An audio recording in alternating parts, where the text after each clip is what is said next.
आज के इस एक्सप्लेनर में हम एक आधुनिक एयरलाइनर की उस दर्दनाक और बेहद उलझी हुई कहानी को सुलझाने वाले हैं। इसमें हम ठोस सबूतों और फ्लाइट डेटा की मदद से बिल्कुल स्टेप बाय स्टेप समझेंगे कि आखिर उस दिन हुआ क्या था। तो चलिए बिना किसी देरी के सीधे इस इन्वेस्टिगेशन में चलते हैं। सोचिए, बुकारेस्ट की उस सर्द और बर्फीली सुबह में आखिर ऐसा क्या हुआ था। एक इन्वेस्टिगेटर की नज़र से देखें तो सबसे बड़ा सवाल यही दिमाग में आता है कि क्या यह सिर्फ एक बदकिस्मत हादसा था या फिर कोई सोची समझी साजिश। आखिर हर तरह की लेटेस्ट टेक्नोलॉजी से लैस एक नया एयरक्राफ्ट ऐसे अचानक आसमान से जमीन पर कैसे गिर सकता है। तो आइए इस कहानी की शुरुआत देखते हैं। टेक ऑफ और एक भयानक हादसा। सच में ये बेहद हैरान करने वाला है कि सब कुछ कितनी तेजी से हुआ।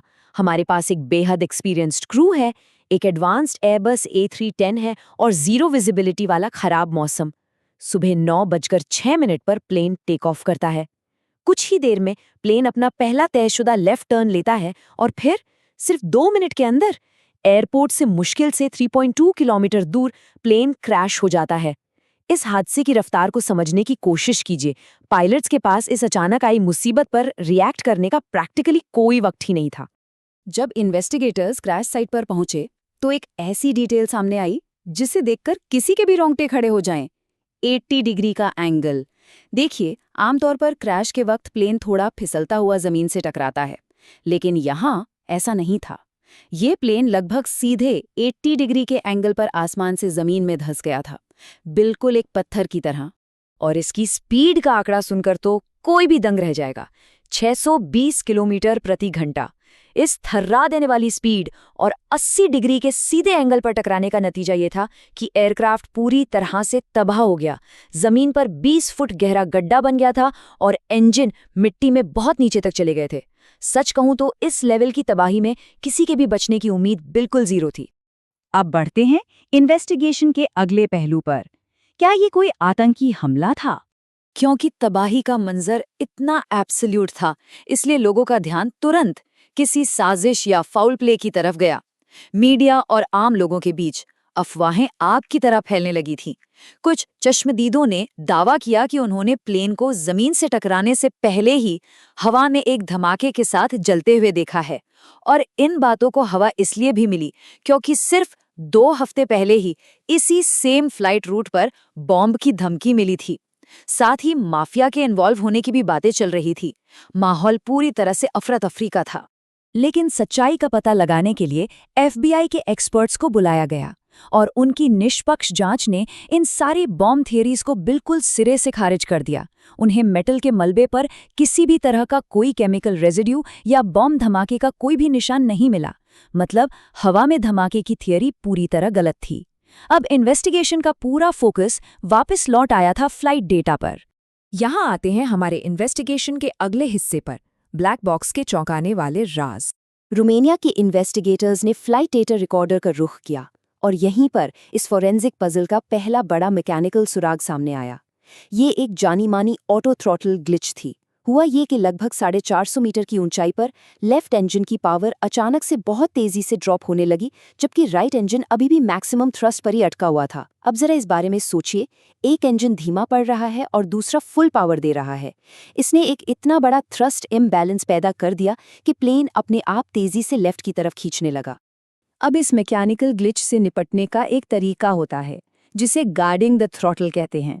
इसमें पायलट मैन्युअली अपने हाथ से थ्रॉटल को पकड़कर रखता है ताकि वो गलत तरीके से पीछे ना खिसके। सबसे चौंकाने वाली बात ये थी कि कैप्टन को इस ग्लिच के बारे में पहले से पता था। उन्होंने टेक ऑफ से पहले कहा भी था कि वो मैन्युअली थ्रॉटल को होल्ड करेंगे। तो फिर इन्वेस्टिगेटर्स इस सोच में पड़ गए कि आखिर अचानक ऐसा क्या हो गया कि कैप्टन ने अपना हाथ वहां से हटा लिया।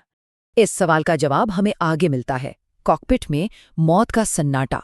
कॉकपिट वॉइस रिकॉर्डर के ऑडियो से जो जवाब सामने आया वो किसी बुरे सपने जैसा था। कैप्टन के आखिरी शब्द थे, मुझे अच्छा नहीं लग रहा।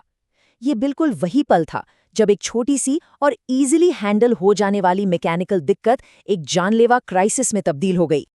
असल में कैप्टन को अचानक कोई ऐसी मेडिकल इमरजेंसी हुई, शायद कोई फेटल हार्ट अटैक, या वो पूरी तरह से बेहोश हो गए। ऑडियो में उनके कराहने की एक हल्की सी आवाज आती है और फिर कॉकपिट में एकदम सन्नाटा छा जाता है। उनके बेहोश होते ही उनका हाथ थ्रॉटल से छूट गया और फर्स्ट ऑफिसर इस भयानक मुसीबत के बीच बिल्कुल अकेले पड़ गए।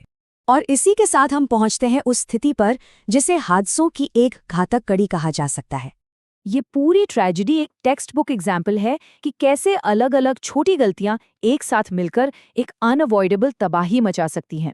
सोचिए, बाहर खिड़की से कुछ नहीं दिख रहा क्योंकि घने बादलों की वजह से कंप्लीट वाइट आउट था।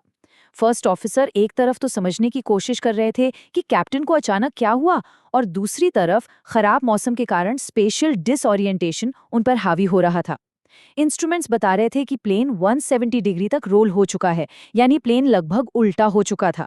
लेकिन बाहर कोई होराइजन न दिखने के कारण फर्स्ट ऑफिसर का दिमाग इस खौफनाक रियलिटी को प्रोसेस ही नहीं कर पाया।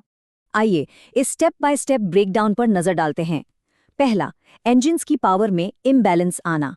दूसरा, ठीक उसी वक्त कैप्टन का बेहोश हो जाना। और तीसरा, बाहर के खराब मौसम में फर्स्ट ऑफिसर का पूरी तरह से अपनी स्पेशियल अवेयरनेस खो देना। ये सब इस तरह एक साथ हुआ कि फर्स्ट ऑफिसर एक ऐसे जाल में फंस गए जहां से प्लेन को वापस कंट्रोल में लाना बिल्कुल नामुमकिन हो चुका था। इस गहरी और दर्दनाक ट्रेजेडी के बाद एविएशन की दुनिया में एक बड़ा और बेहद जरूरी फैसला लिया गया। एयरबस ने तुरंत एक कंपल्सरी सर्विस बुलेटिन जारी किया, जिसके तहत A310 एयरक्राफ्ट्स में ऑटो थ्रॉटल की इस दिक्कत को वर्ल्ड वाइड हमेशा के लिए ठीक किया गया। ये तय किया गया कि फ्यूचर में ये स्पेसिफिक मैकेनिकल फेलियर दोबारा किसी और फ्लाइट की जान का दुश्मन ना बन सके। तो सोचिए, आज के वक्त में हवाई सफर इतना सुरक्षित कैसे हुआ है? सच्चाई ये है कि मॉडर्न एविएशन की सेफ्टी इस तरह के दर्दनाक हादसों और उनकी इतनी डिटेल फोरेंसिक इन्वेस्टिगेशन से सीखे गए सबकों की बुनियाद पर ही खड़ी है। हर एक ब्लैक बॉक्स डेटा हमें सिखाता है कि कैसे कंपाउंडिंग एरर्स से बचा जा सकता है। तो इस सब के बाद एक सोचने जोग सवाल ये है कि क्या हमने वाकई बीते कल की ऐसी ही दर्दनाक कहानियों से सीखकर अपने आज और कल को बेहतर बना लिया है?